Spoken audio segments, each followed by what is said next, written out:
na ibinigay sa silong ng langit ang ating Panginoong Diyos, kundi ang tanging kanyang nag-iisang anak. Purihin ang Panginoon. Agree po ba kayo? Maaari po ang iba sa atin ay naguguluhan pa. Maaari ang iba ay nagugulumihanan katulad ni Tomas, na siya po ay kasama na ni Jesus. 3 years sila na naghahayo, 3 years sila na magkakasama. Tapos nagtanong po si Tomas, paano ba makapunta, paano ba ang pagpunta doon sa kaharian ng iyong ama? So tinanong ang ating Panginoon. At ang sagot ni Jesus sa John 14 verse 6, sabi niya, talagang binigyan niya ng diin at talagang very confident po siya. Na sabi niya, I am the way, the truth, and the life. No one can come to the Father except through me. Di ba? Napakabuti po. So yun po ang napakaliwanag po. Na minsan po tayo, niyayakap po natin ang relihiyon. Niyayakap po natin ang mga bagay na alam natin sa sarili nating kaalaman. Sa buhay na ito, na akala natin yun ang daan papunta sa kaharian ng ating Ama sa langit. Pero po, iisa lang po talaga. Basahin po natin kung bakit napakahalaga po na maunawaan po natin sa oras na ito na ang Panginoong Hesus lamang ang siyang tanging ipinagkaloob sa atin ng Diyos Ama na kapamaraanan na tayo ay makakapunta doon sa kanyang kaharian. Basahin po natin ang Hebrews 9:15. Yun, kung meron na po dyan, sundan niyo po. Hebrews 9:15, kaya si Kristo ang ginawang tagapamagitan sa atin at sa Diyos sa bagong kasunduan, sapagkat sa pamamagitan ng kanyang kamatayan, tinubos niya ang mga taong lumabag sa unang kasunduan. Dahil dito, matatanggap ng mga tinawag ng Diyos ang walang hanggang pagpapala na ipinangako niya. Purihin ka, O Diyos na makapangyarihan sa lahat. Tayo manalangin, Ama. Napakabuti niyo po. Dahil kami po, Panginoon, ay wala ng pag-asa. Kami po, Panginoon, sa buhay namin ito, talaga po, wala na po kaming direksyon sa buhay. Pero Lord God, napakabuti niyo po. Kayo po ang gumawa ng kaparaanan. Kayo po pa rin ang gumawa ng mga way, Panginoon, upang kami po ng mga tao na yung nilalang ay magkaroon ng kaligtasan. Magkaroon, Panginoon, ng kapangyarihan, karapatan na makasama mo sa buhay na walang hanggan na iyong itinalaga. Maraming salamat po. Ama, sa oras na ito, samahan niyo po kami. Hayaan mo, Panginoon, alaw mo na mapakilala ka namin. Alam mo, Panginoon, na ikaw ang maitaas sa oras na ito. Ikaw ang mag-glorify, Panginoon. Hindi ang aming mga sarili. Ano man mga posisyon mayroon kami, ano man mga title na mayroon kami, ano ang pangalan nito, wala itong kabuluhan. Dahil tanging ikaw lamang, Panginoon, ang karapat-dapat na maitaas. Ikaw lamang, Panginoong Hesus, ang karapat-dapat na maluwalhati. At ikaw lamang, Panginoong Hesus, ang mag-glorify. Maraming salamat po, Ama. Sa oras na ito, O Banal na Espiritu, ikaw po ang mag-intervene, ikaw, Panginoon, ang manifest sa aming kalagitnaan at magsalita. Gamitin mo lamang ang aking bibig, Ama. Ako ay wala pong alam, pero Lord, narito ako na nagpapagamit sa iyo. Kahit po, Panginoon, kinapalang ko po ang aking mukha. Sa nais ko, Panginoon, ay pangalandakan ka, itaas ka, at ipangaral ka. Dahil ikaw lamang, Panginoon, ang dapat na maunawaan ng lahat na ikaw lamang ang daan, ang buhay, ang katotohanan. Maraming salamat po, Ama, sa pangalan mo, Jesus. Amen. Thank you, God. Hallelujah. So, katulad na ng sinasabi dito, number 1, siya lamang ang daan. Wala pong iba na kapamaraanan ang Diyos. Alam niyo po, mula nung nagkasala ang tao, si Eva at si Adan na ating mga minuno, ay talaga pong akala ng kaaway ay talagang wala na pong pag-asa. Wala na pong pag-asa ang mga tao na mahango sa kasalanan. Yun po ang iniisip ni Satan. Talagang akala niya nanalo na po siya sa Panginoong Diyos. Pero hindi niyo po alam sa Genesis chapter 3 verse 15, nung nagkasala si Eva at si Adan, kaagad-agad, mayroon po siyang ibinigay, mayroon kaagad siya ng pre-provide na sinabi doon, seed ng isang babae. Sa totoo lang po, hindi naman po nag-seed ang babae kasi ang mayroon po ng binhi ay ang mga lalaki. Pero po dito, lumabas po sa Isaiah verse 7:14, ang inihula ng isang dalaga ay manganganak. Amen. Birhen, manganganak. Manganganak po siya ng isang lalaki at tatawagin po siyang Emmanuel. Mamaya po yun ang topic ni Pastor Danny. So yun po yun, inihula na po yun sa atin, inihula na sa mga ninuno noon na mayroon na pong prinubide ang ating Diyos.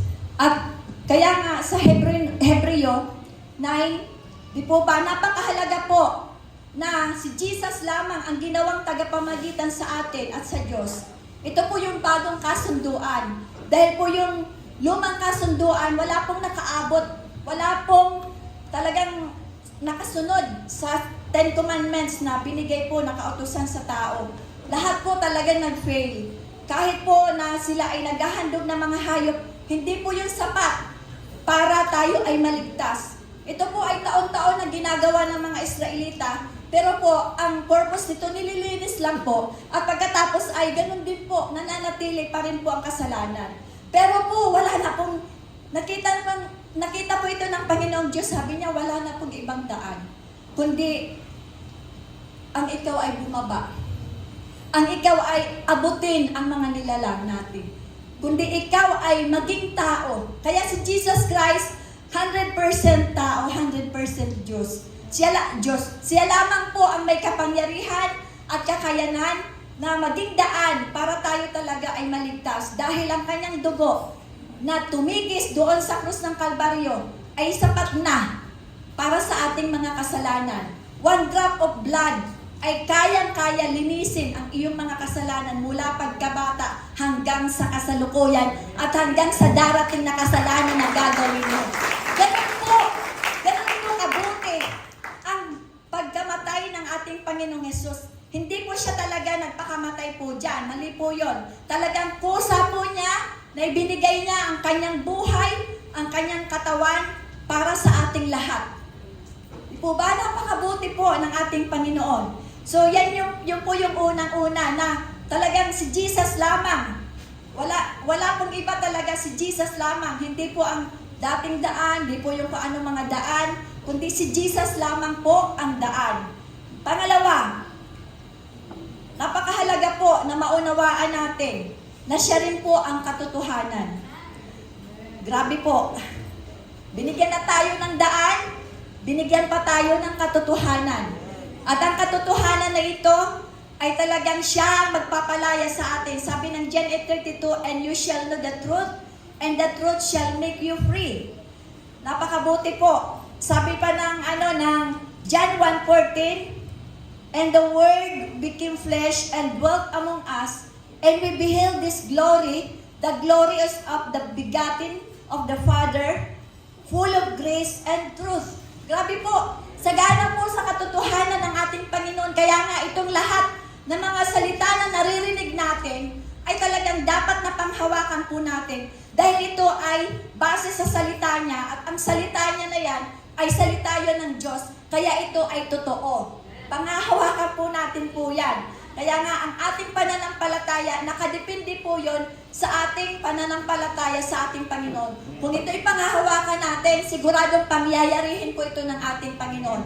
Kasi po, ang pera sa mundong ito, di ba? Pera, yun yung may power. Pero po sa unseen world, doon po sa kaharian ng ating Ama, ang po doon, pananampalataya.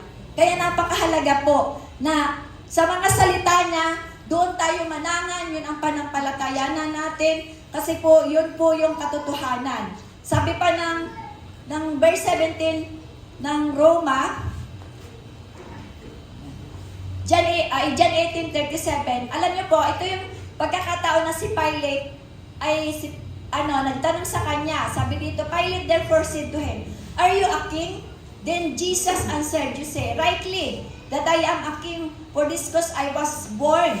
For this cause I was born, and for this cause I have come into the world, that I should bear witness to the truth. Everyone who in the truth hears my voice. So, ang mga tao na talagang punong-puno ng pananampalataya na ang Panginoon, ang salita niya, ang katotohanan, dapat nakikinig po daw tayo, makikinig tayo. Katulad ni Pilato, tinanong siya, ikaw ba ang hari?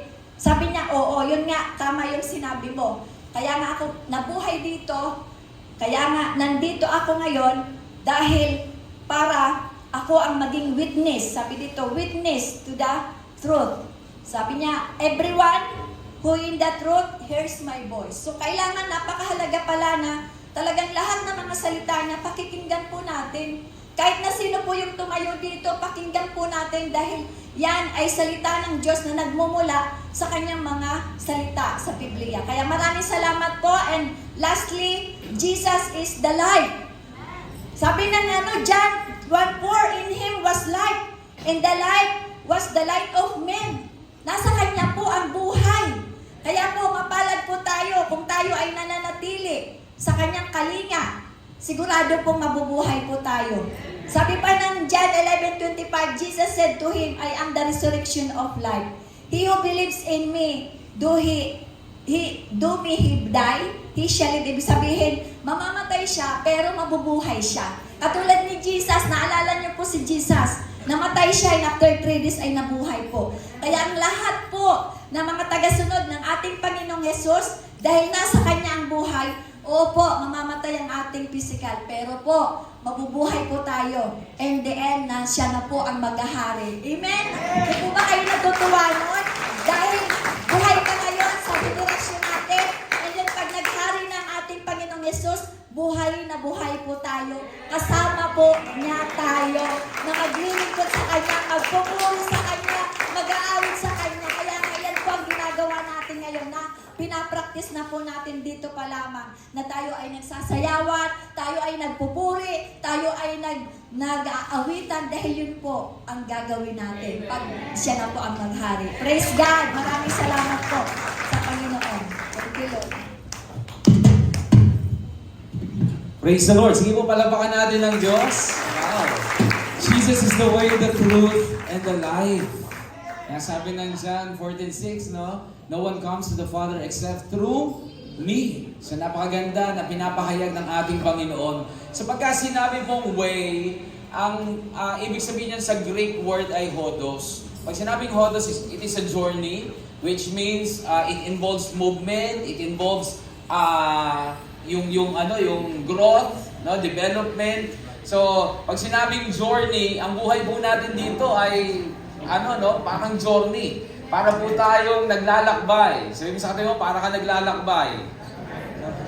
And sa paglalakbay po natin, yung journey natin, hindi po laging madali.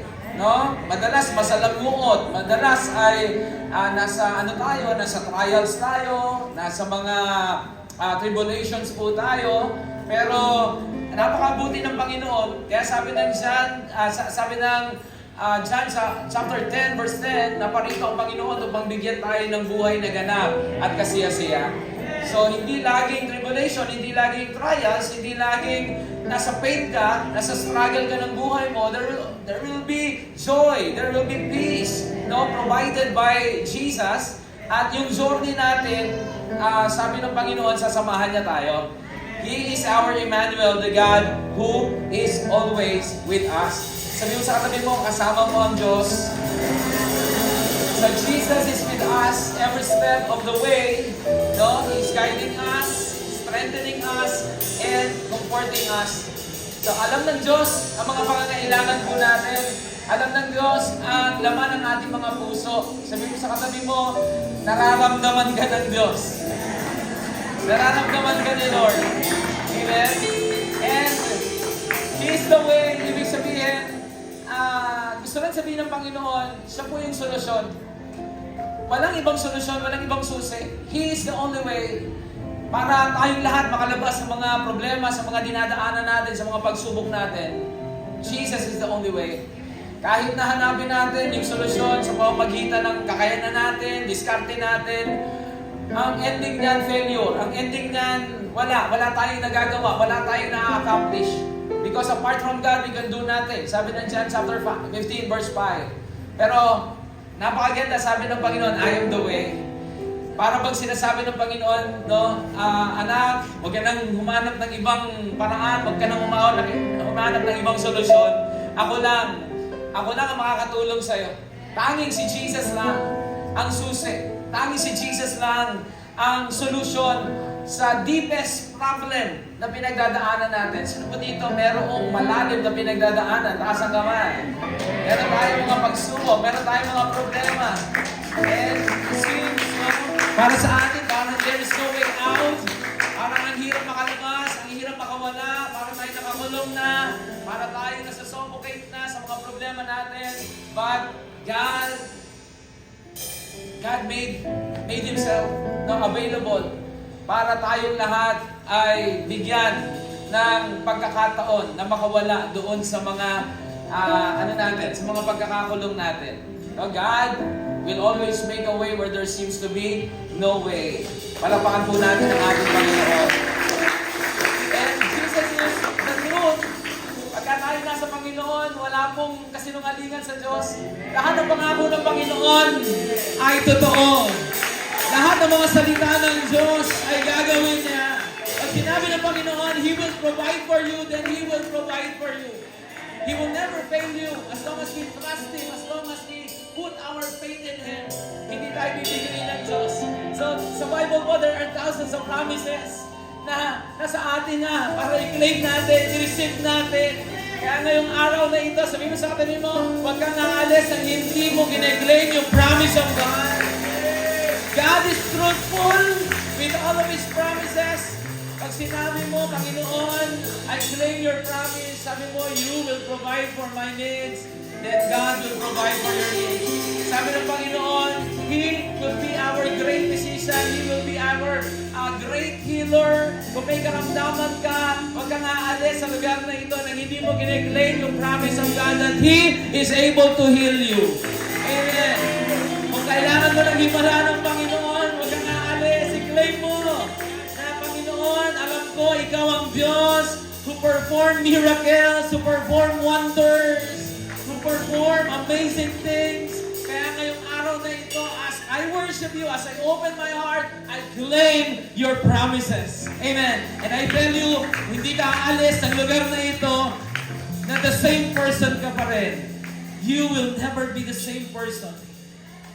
Na pumunta ka dito, I believe, may mga pumunta dito, bigat na bigat, may mga pumunta dito, ang daming problema. Amen, alam mo, walang itinakda ang Diyos na aksidente. Sabi ng mga ngaral, sineset ni Lord yung perfect time para sa ating lahat. And I believe ngayong gabi ito yung perfect time para mag-reveal ang Diyos ng kapangyarihan niya, ng goodness niya, ng pag-ibig niya sa bawat isa sa atin. Jesus is alive. So, Jesus came to give us abundant life.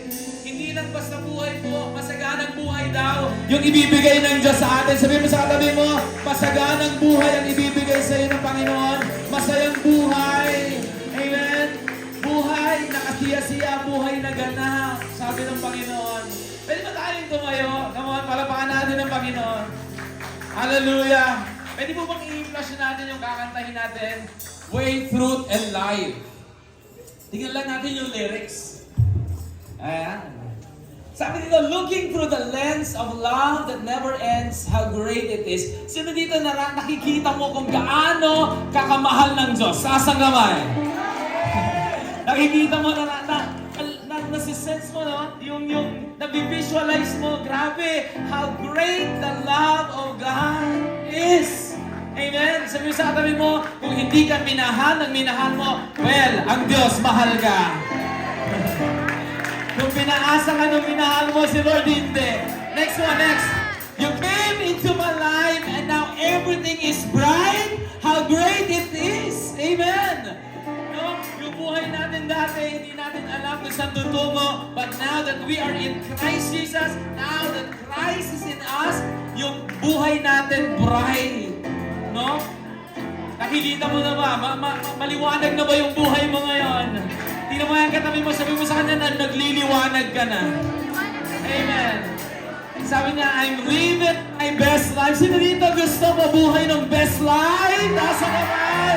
Because I'm living for the Most High. Amen. Dahil nabubuhay tayo kasama ang Panginoon, we are living the best life. Palabahan natin ang Diyos. Come on, sama-sama tayo bumalakpak.